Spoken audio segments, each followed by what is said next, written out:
Hi, I'm Sarah Bargijan. Welcome to your yoga practice. This is day 5 of our challenge for teens and students, and we're going to be looking at mobility and flexibility in the shoulders and in the hips, in particular in the shoulders. If you've missed any of our preceding days, days 1 to 4, all the links are down here in the comments box. And before we start, please do remember to subscribe.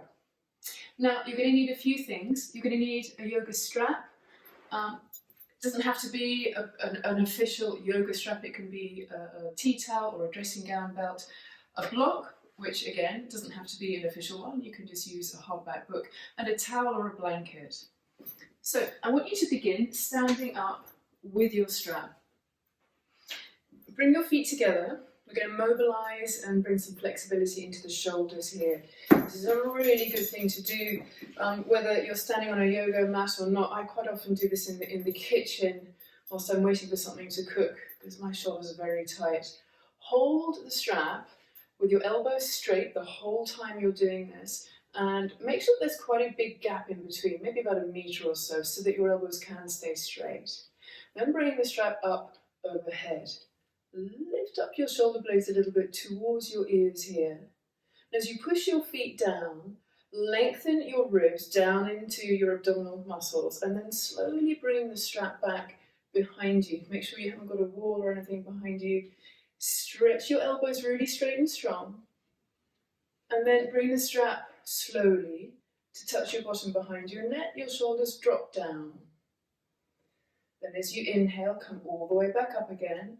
If your elbows are bending, separate your hands a little bit more from each other. Stay here at the top, then come into a side bend. Bring that right hand down a little bit to lengthen the left side of your body. Press your left ribs in. Then use your right hand to move that left arm back a little bit. So move the right hand back, and the right arm will come back too. Be gentle with yourself here. Then bring both of those hands back more in line with your body.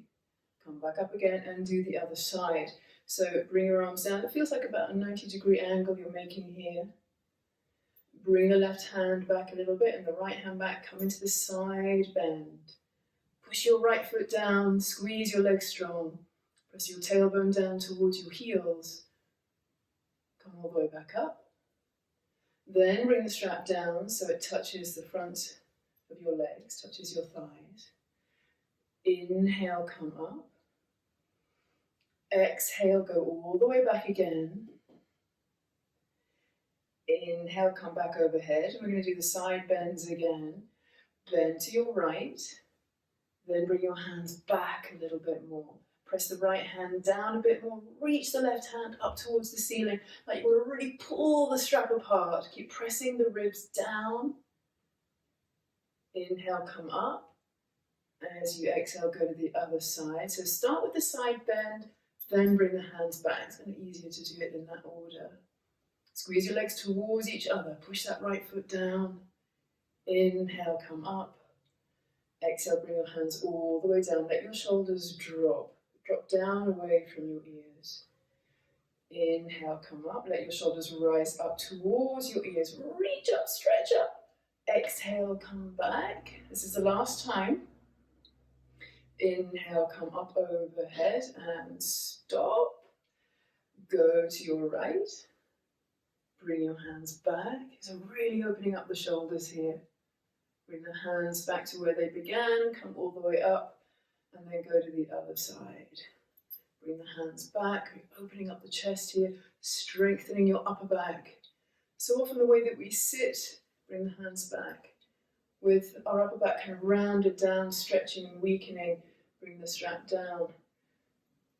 Our upper back can get weak, so this is a really good thing, not just for opening and lengthening the shoulders, start to dismantle this pose, but it's also a really good way of strengthening the upper back and opening up the chest. And as you now stand up, notice how you feel here. Hopefully you feel like you've got a bit more space and mobility in your shoulders. And do that anytime. It's not an official yoga pose. All you need is a strap, something to hold on to. You don't have to change your clothes. You don't need a yoga mat. Such a good thing to do for your shoulders. Okay, now, next thing for the shoulders. Bring your feet together and bring your arms ahead of you. Bring your right arm under. We're going to do eagle arms. Cross at your elbows, possibly a little higher. And then if you can, wrap your arms around each other and bring the palms of your hands together. If you can't do that, bring the backs of your hands together. And if you can't do that, then grab your shoulders. Then, if you've got your hands ahead of you, press your hands away from you. And lift your shoulders up a little bit here. Lift your elbows up. And then, as you press your hands more away from each other, try and bring your wrists right ahead of your face, rather than over to one side or the other. Then relax your shoulders, bend your knees and round down a little bit here. Draw your navel in. Puff up your upper back. Let your shoulder blades separate from each other here. And come up. Unravel your arms, straighten your arms, parallel, and do the other side. So bring your left arm under, cross as high as you can. The microphone doesn't scratch here.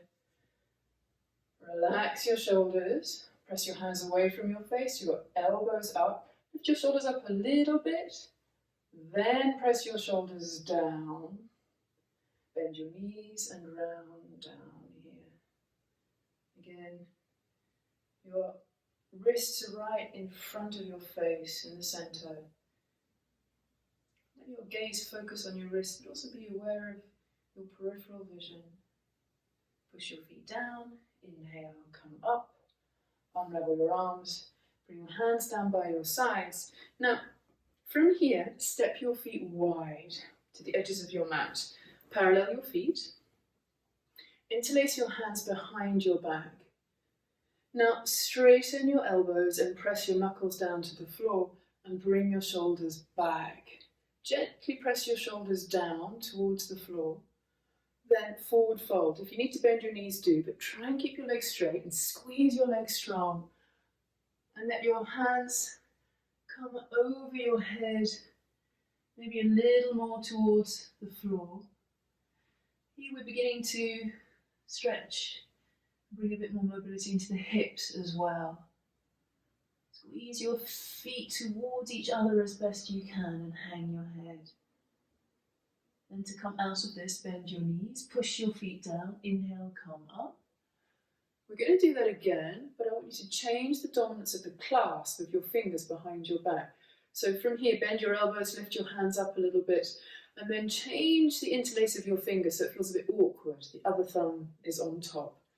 Press your hands back down again, raise your chest. Put a little bit of mobility into your shoulders before you come down, just a little bit of movement. Then come down, bend your knees if you need to, flap your abs here really strongly. And maybe this time you can fold forward a little bit more. Let your hands come over your head so gravity is helping you here a little bit. And as you stay down here, again, do a little bit of movement, a little bit of kind of flossing up and down with your shoulder blades. Even move around a little bit with your arms and your hands left and right. Then be still. So just a little bit of adjustment and movement going on. Our shoulder joints can get so sticky and tacky. There are actually 4 joints in the shoulders.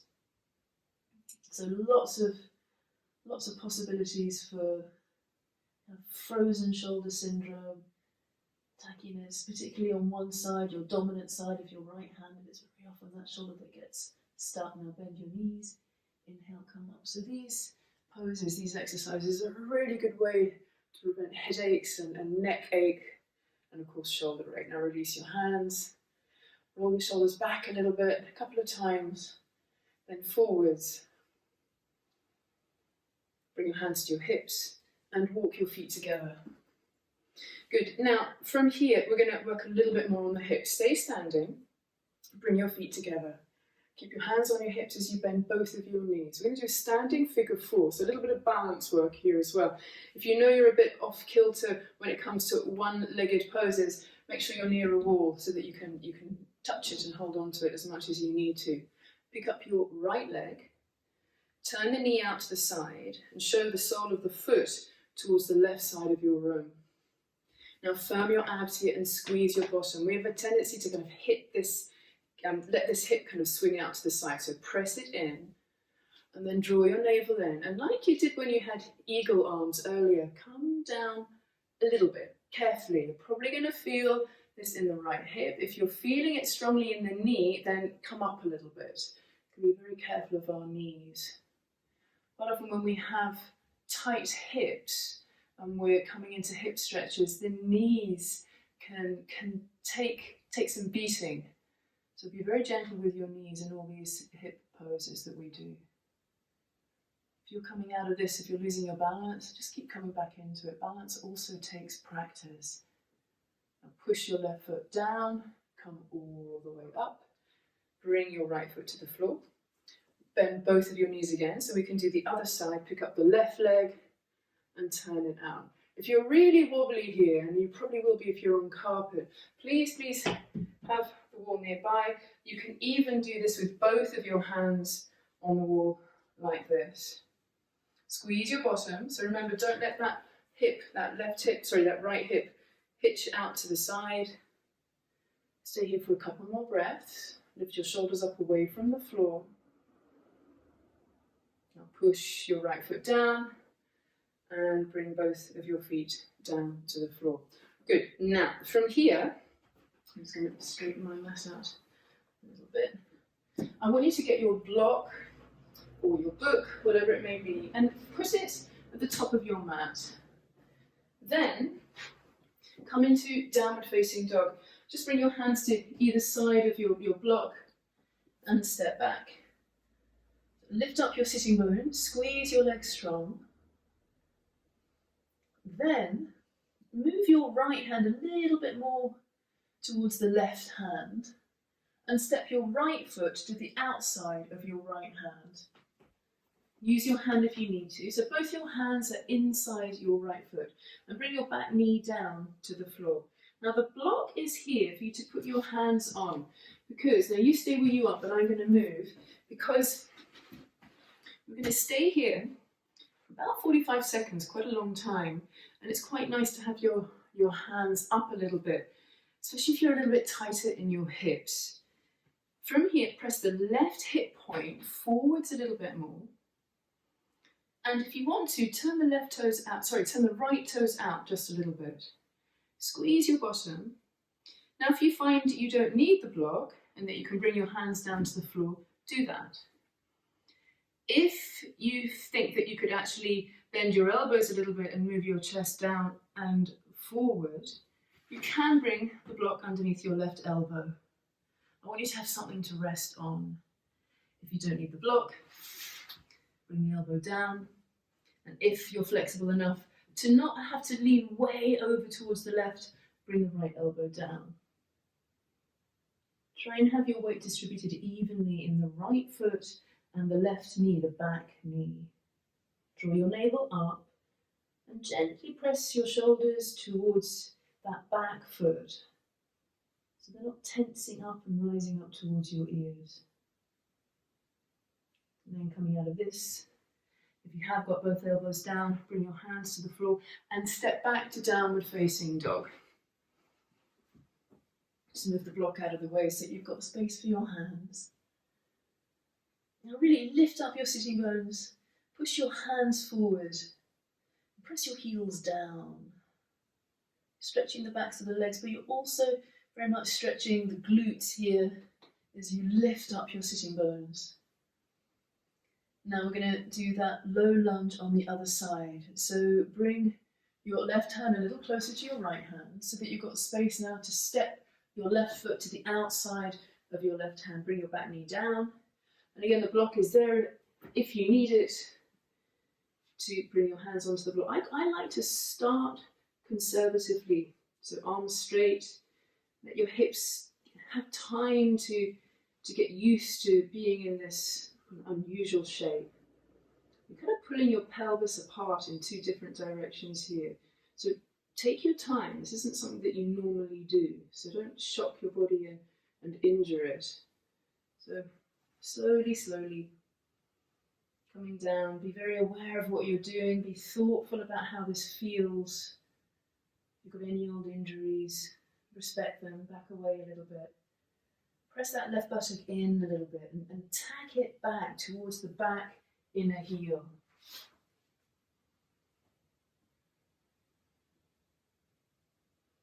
Couple more breaths here. Draw your navel up. Keep your abdominal muscles engaged and slightly drag that right knee, the back knee, forwards. You've got quite a lot of muscular engagement going on as you stretch. Don't just chill out and let go. And coming out of this, press your left hand and your right hand down. Go back to downward facing dog. This is our last down dog. Make it a really good one.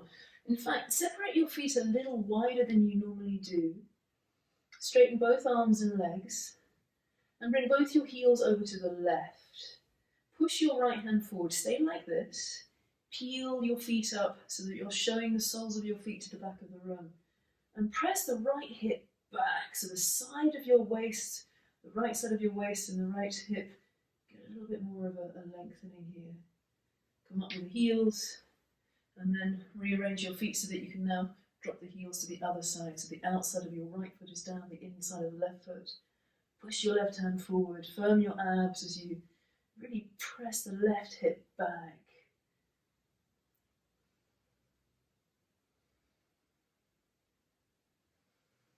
Pick up both of your heels and bring your knees down to the floor. Now I'm going to do a wide-legged, seated forward fold. This is where having your blanket or your towel is going to be very handy. Make sure that it's folded so the fold is forward and sit with your sitting bones right at the front of the fold. Now if you don't have a blanket or a mat, a towel, roll your mat up and you can pick up your mat and sit on that instead. I quite often do that in class. Straighten your legs and bring your hands onto the floor behind you. Squeeze your legs strong. Now, don't bring your legs as wide as you possibly can, like as wide as you did when you were 8 years old. Back off a little bit so that you've got some mobility here. You're not straining against having to keep them really wide. Raise your chest, so lengthen the front body. Bring your shoulders back. Now, please feel free to stay like this very upright or come forwards. Keep your abs engaged. And as you lengthen the front of your body, also be very aware of lengthening the back of your body and tip over your two sitting bones. Two sitting bones you can feel now are pressing down into the floor or into your towel. Try and roll over the front of them a little bit more. Then possibly bring your elbows down or not, stay upright. Keep your legs squeezed strong. And slightly draw your legs back into your pelvis, like you're plugging in your thigh bone into your pelvis. Thigh bone and the pelvis connection is your hip. Those are your hip joints. Now come all the way up and bring the soles of your feet together.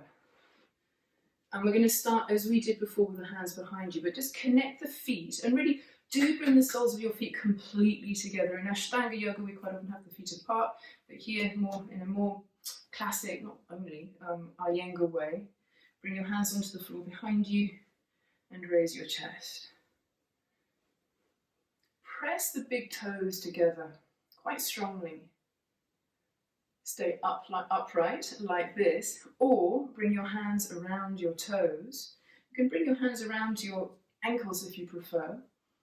Raise your chest, lengthen the back body again, and possibly come down a little bit more. Press your feet together a little more strongly, and that will help you to engage around the butt, your glute muscles, and that will help you to lengthen the inner thighs even more. So press the feet together. Squeeze your bottom up around your two sitting bones. Please don't feel like you have to come forward deeply. Stretching the body takes months. And the muscles around the hips, and obviously here the inner hips, the adductor muscles, the inner thigh muscles, it takes time. Flexibility takes a lot more work. Strength, I think, comes more quickly. You can build up your muscle strength pretty quickly. Flexibility takes a little more time, but it's just as important. Now as you inhale, come all the way up and take your bottom off the the blanket or off the towel and come to lie on your belly. We've just got a couple more poses to do. Come all the way down. This is called Makrasana, it's crocodile pose. Interlace your hands behind the back of your head with your elbows on the floor. Then squeeze your legs so strongly that your kneecaps come off the floor. Bring your feet a little closer to each other. Now pick up your legs, keep pointing your toes, squeeze your legs towards each other. Try and bring your thighs up off the floor a little bit more. Then push your head into your hands, raise your throat up off the floor, let your elbows come up, then bring your elbows up much more, wing them up towards the ceiling, press the back of your head into your hands, keep breathing. 3, maybe come up a little bit higher. 2, squeeze your legs towards each other. 1. Now release your hands and bring them by the sides of your waist, bring your feet down and curl up into Cobra. 3, squeeze your shoulder blades towards each other on your upper back. 2, press your hands back towards your feet so you feel your body slide forwards. 1, and release, come all the way down. Then flip over, lie down, knees bent, cross your right leg completely over your left leg so there are no gaps in between your legs. Draw your knees up towards your chest, put your left hand on your right knee, your right hand on the knee that's further away.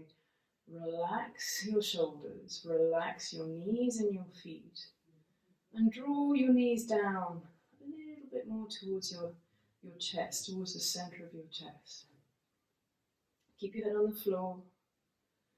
Lift your tailbone up a little bit more, so you're peeling the lower back off the floor a little bit more. Notice how this feels in your hips. Then release that pulling in a little bit with your hands. Take your hands away, uncross the right leg, cross the left leg. If you need to use your hands to lift up that left calf muscle towards the ceiling, do that. Relax your feet, your knees, right hand on the left knee, left hand on the knee that's further away, and draw gently your knees in. You may find that this side is tighter or more flexible. It's quite good to know which hip is tighter, and there is nearly always one that is tighter, with rarely symmetrical.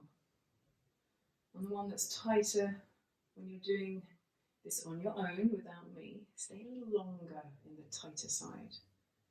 Be gentle. If you stay a little longer, you'll soon find that your hips begin to become more even and balanced. Now release your hands.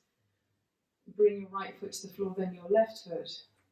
And lengthen your legs long down the mat for corpse pose, for Shavasana. Reach around for your towel or your blanket, whatever it is, to put it underneath your head. Which is a really nice thing to do. And bring the folds to the tops of your shoulders. Scrunch it in around your neck.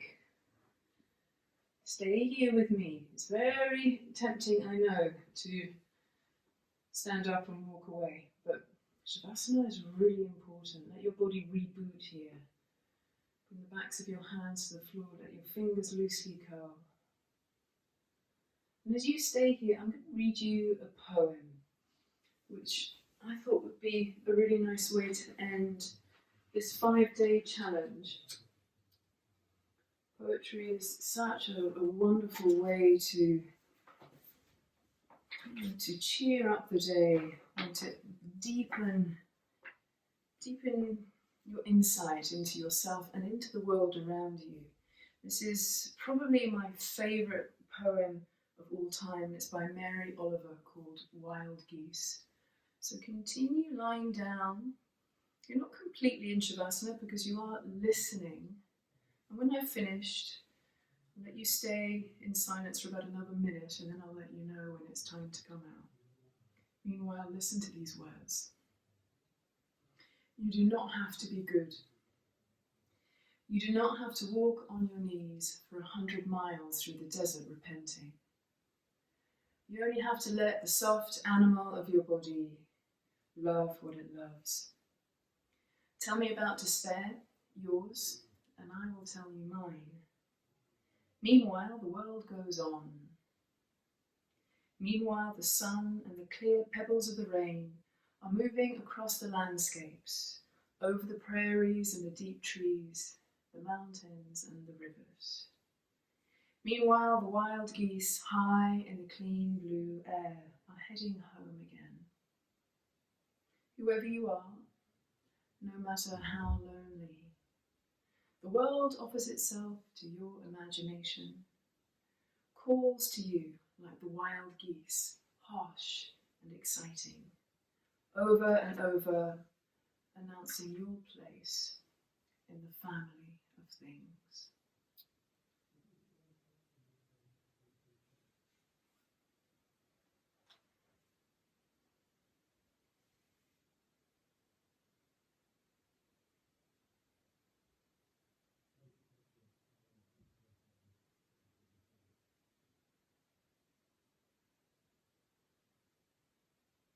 Now bend your knees one leg at a time, bringing the soles of your feet to the floor.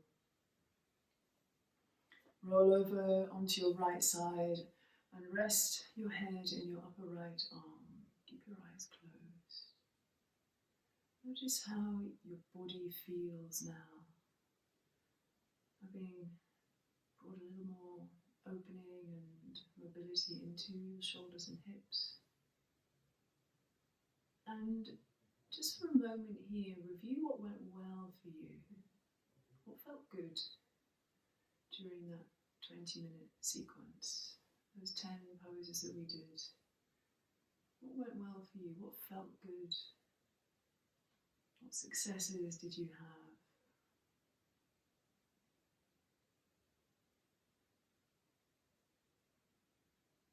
Now push down with your left hand, then your right hand, and bring yourself up to sit. Sit tall. Push down with those two sitting bones. Stretch your spine up towards the ceiling. Slightly lower your chin and close your eyes. Bring your hands into your heart and lower your chin so that it touches the tips of your fingertips. Then release your hands and bring your palms down onto your legs. Push down with your hands and raise your chin. Open your eyes. Namaste. Well done, and thank you for practicing with me. If you would like a link to all 5 of our classes in this challenge, have a look up here. And please do come back to any of them whenever you feel the need to. And I do recommend that you do any of those classes that were tricky for you. So if you found, for example, day 3, the back bending sequence really tricky, really hard and challenging, do that one more. If any of those poses come to mind to you during the day, don't feel like you can't do them because you don't have your mat or your clothes on. You can do any yoga poses. I quite often do a pose at the bus stop. Warrior 2 at the bus stop is one of my favourite go-to ones. It doesn't matter what people think. Keep your shoulders open, your hips open, your whole body strong, and I really hope that you've enjoyed this challenge. Take care, and please do leave any comments or questions in the box below. I always answer them, so let me know if you have any queries, if you'd like to know more about my classes, my retreats, my workshops, and so on. I'm there. Take care. Namaste.